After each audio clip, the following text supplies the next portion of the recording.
This morning, we were to visit the west side of the Nile, the land of the dead. In ancient times, the east side of the Nile, where the sun arose, was called the land of the living, and the west, where the sun went to die at night, was the land of the dead. Long after the pyramids and the above-ground tombs had gone out of style, by the time of the New Kingdom, the royal burial grounds had moved from Giza and Saqqara in the north to the west side of the Nile, opposite the holy city of Thebes. And that was where we were going to go this morning.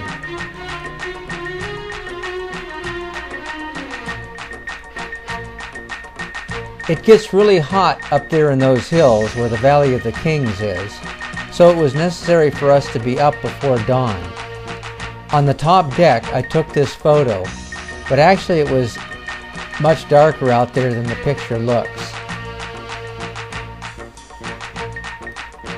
I was only about 10 or 15 minutes early for the bus, so naturally I was the last aboard, because everybody else had been sitting inside them for the previous 30 minutes and more.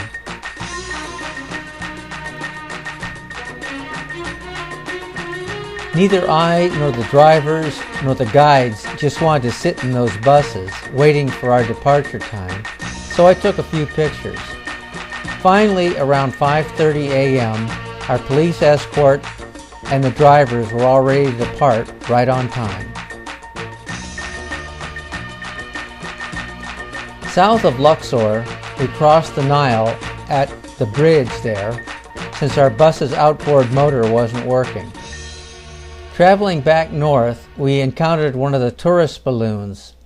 Naturally, we didn't have time to go up in it, and I, for one, wouldn't have been interested anyway. But it did have a large gondola, and it could hold a lot of people.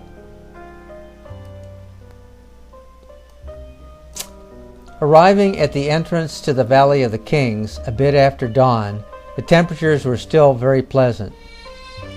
The actual distance up to the tombs from where the buses parked wasn't all that far, nor was it all that steep. But they had a motorized trolley running all the time, and we were supposed to ride in them.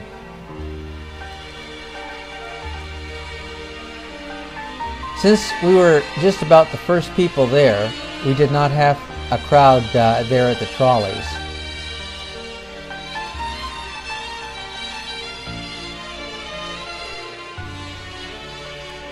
With everybody from all the buses loaded up, we went up to the tombs. Panning from right to left, the next three pictures will give you an idea of what the valley looks like from our starting point.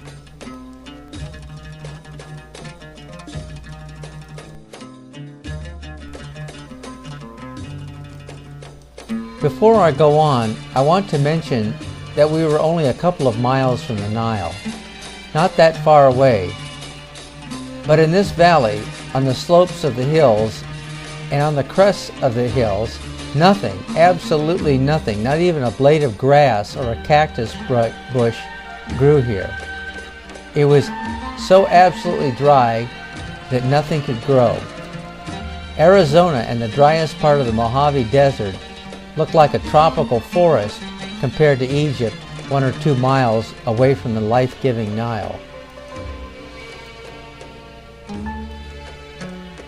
Any Indiana Jones, anybody? There are still archaeological investigations going on in the valley, and who knows what lies there undiscovered.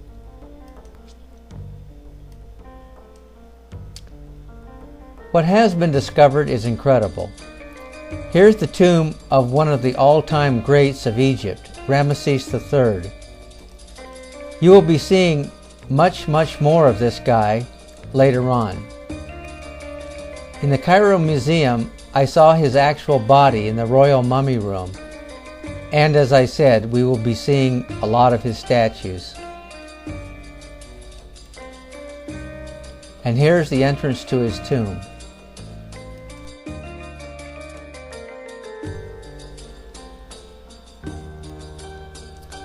Not exactly sure what these cattle at the entrance of Ramesses III's tomb are supposed to represent.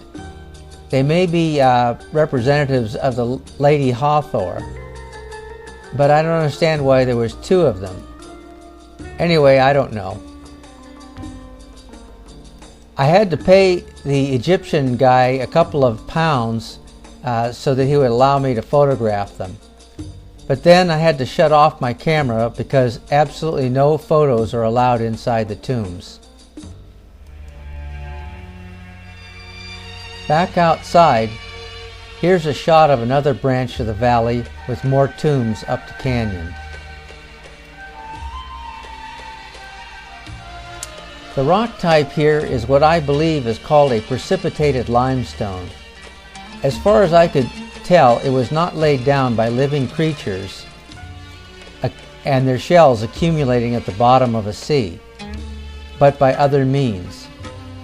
The limestone was very white when freshly exposed, and by freshly exposed I mean exposed in the last 3,000 years or so. Scattered through the limestone were medium-sized nodules or lenses of hard flint. I guess the inland sea where this limestone was deposited, the dissolved silica tended to clump together into nodules, surrounded by all that limestone. At the outside of each pharaoh's tomb, there would be these signs and maps showing you what's inside. It was impossible to visit every tomb, and besides, we only had tickets for 3. So it was necessary to check them out first and pick the ones we really wanted to see. I wanted to go down into this one because it still had a rather nice, huge stone outer sarcophagus. But most of all, it had some of the best scenes from the Book of the Dead, and in the burial chamber itself, the best paintings of the goddess Nut swallowing the sun at night and giving birth to it during the day, painted up there on the ceiling. Of course, I had to see King Tut's tomb, even though it did cost me a little extra money. I could see how it was missed by tomb robbers all those thousands of years. It was a very obscure and modest thing as a royal tomb goes. This and the next picture give you an idea of what was found there, completely overlooked by time and robbers until the last century.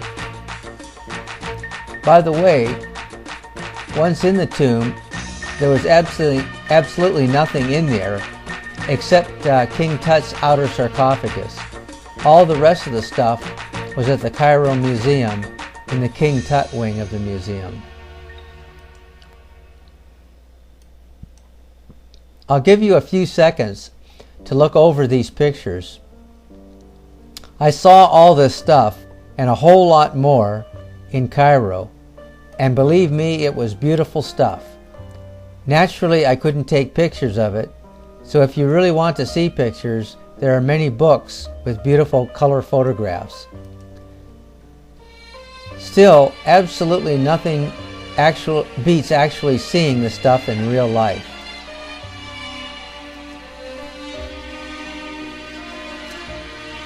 Here was a disappointment. I have read about Thutmose III and his aunt Hatshepsut and the struggle for power between them. I was really interested in seeing his tomb because I always felt I kind of knew him. But the tomb was closed for repairs and my visit was not to be. I was in for another disappointment regarding Aunt Hattie, but I'll tell you about that later.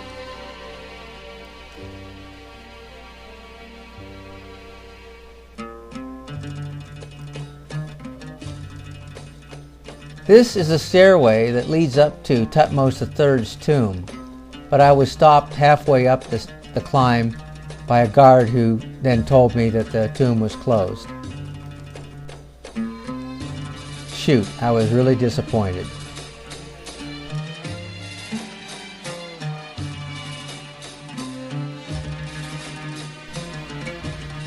And here's the entrance to the tomb of the famous Seti II.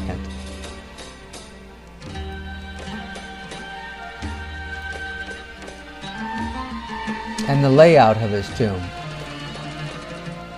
For such great historical figures, I found many of the tombs to be rather more simple than I had expected.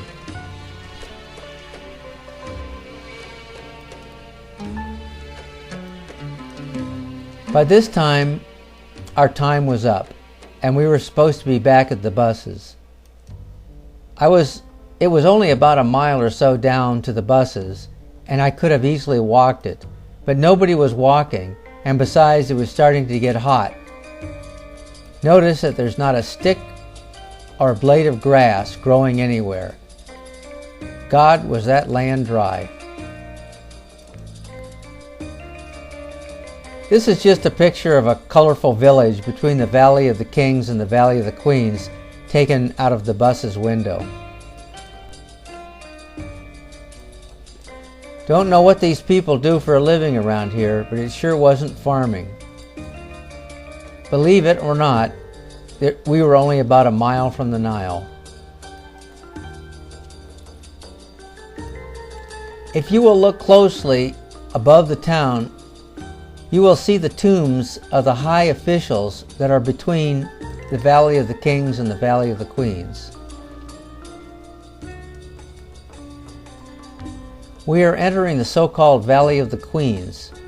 Not only queens, but the male and female children were buried here too. This is the entrance to the tomb of Queen Nefertiti. It is said to be the most beautiful tomb in either valley, and I was quite disappointed that it was closed for restoration. In Berlin, Germany, I have seen the exquisite bust of Nefertiti gorgeously and tastefully displayed there. It is by far the most beautiful work of art I have ever seen. Therefore, as I said, I was very disappointed I couldn't see inside the tomb. Again, very barren ground. I really wish I could show you photographs from inside this tomb. This is the tomb of the young son of Ramesses III, and it contains the most beautifully rendered and poignant scenes of Ramesses introducing the boy to each of the gods in turn. As a living god himself, on easy speaking terms with such gods as Horus, Isis, and Hathor, Ramesses could ask them to look out for the boy and make sure he gets past all the monsters on the way to the Hall of Osiris. Very touching and very human. Of all the things I saw this day, this was, for me, probably the most memorable.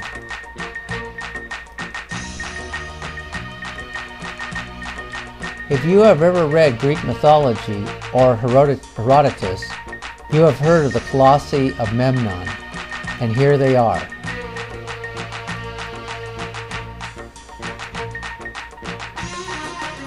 Time and weathering has caused the granite to exfoliate, and the faces are so messed up even their mother wouldn't know who they are. But still, they are very impressive after all these centuries. This particular one is the one on stage right, and the one on stage left. Both together with a person in the picture to provide a scale.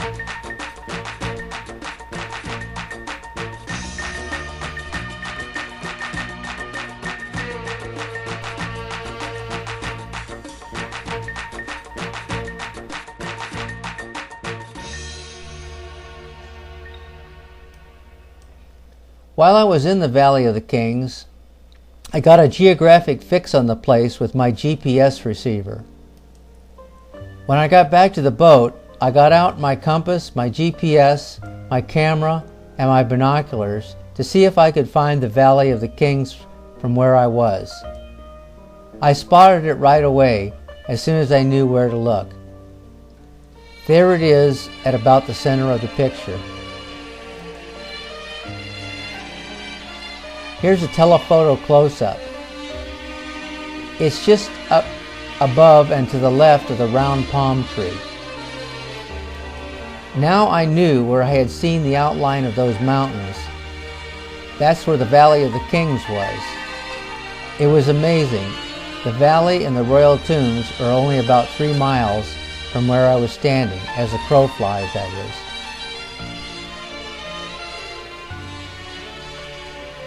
As soon as we got back to the boat, we got up steam and headed down river to Esna. As I passed Old Thebes, the first pylon of the great Karnak temple came immediately into view. And then some of the many tour boats tied up. One of my greatest disappointments of this trip was that we didn't have time to visit the magnificent and not to be missed funeral temple of Queen Hatshepsut. As I mentioned before, I felt I kind of knew her and her nephew Thutmose III. This is as close to the temple as I got, and this is the best picture I was able to snap before the palms obscured it. What a disappointment. As we proceeded south, we came to the beautiful Luxor Temple, looking magnificent along the Nile. Note the first pylon to the left and the huge hypostyle hall clearly visible to the left. And now from the backside. It was a beautiful thing. The following are simply scenes along the Nile as we headed south. You might notice how narrow the arable land is here between the Nile and the lifeless desert.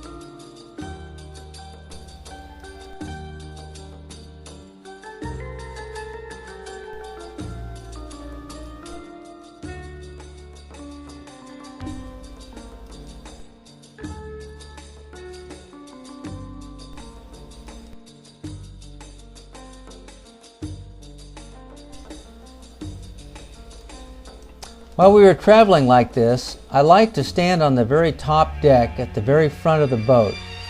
Beautiful views and a wonderful breeze, but it wasn't a good place to be when the captain would blow a long series of very loud toots on the ship's horn at passing boats. And here's some more scenes from along the Nile.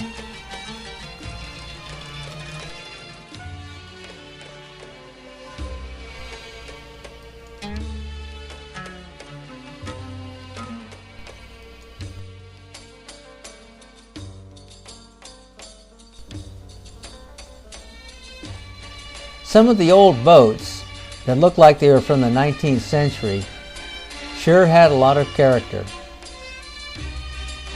I'm sure they didn't have nearly the luxury of my boat, but I think I'd rather travel in one of them just for the experience.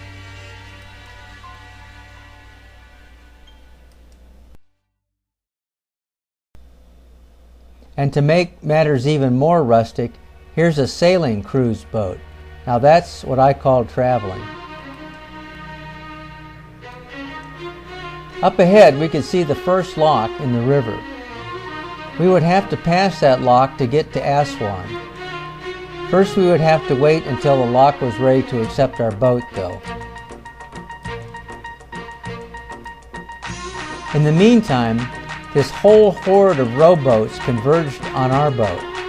From a distance, I thought they were fishermen.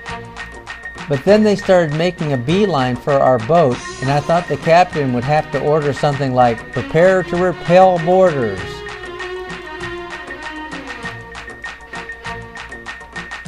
As they crowded in, they started showing us their wares, and they tried to negotiate prices. I just couldn't help but get the biggest kick out of this whole thing. Who were these people?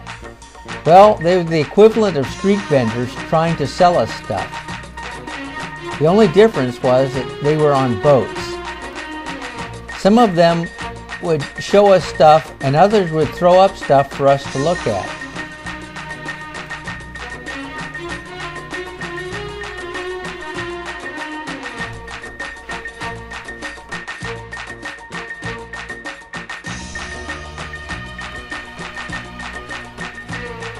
Here's one of the best pictures I've ever taken. The guy has just pitched a package at us, and I caught a picture of it in mid-flight. The idea was to look at what was in the plastic wrapped package, and if you liked it, you'd put money in the wrapping and throw it back down. If nobody wanted it, and mostly nobody did, you would throw the whole thing back down again. The problem was we couldn't always hit the boats, and sometimes the packages ended up in the Nile. Those poor guys, what a way to make a living. Finally, we got to the lock, and the rowboats made a beeline for the next cruise boat after us. Here's what it looked like from the other side of our boat, with another boat going in first. As you can see, it was a pretty narrow fit. I understand they plan to enlarge the locks from the Nile to accommodate even larger cruise boats. And here's looking back at another cruise boat about to be visited by the water hawkers.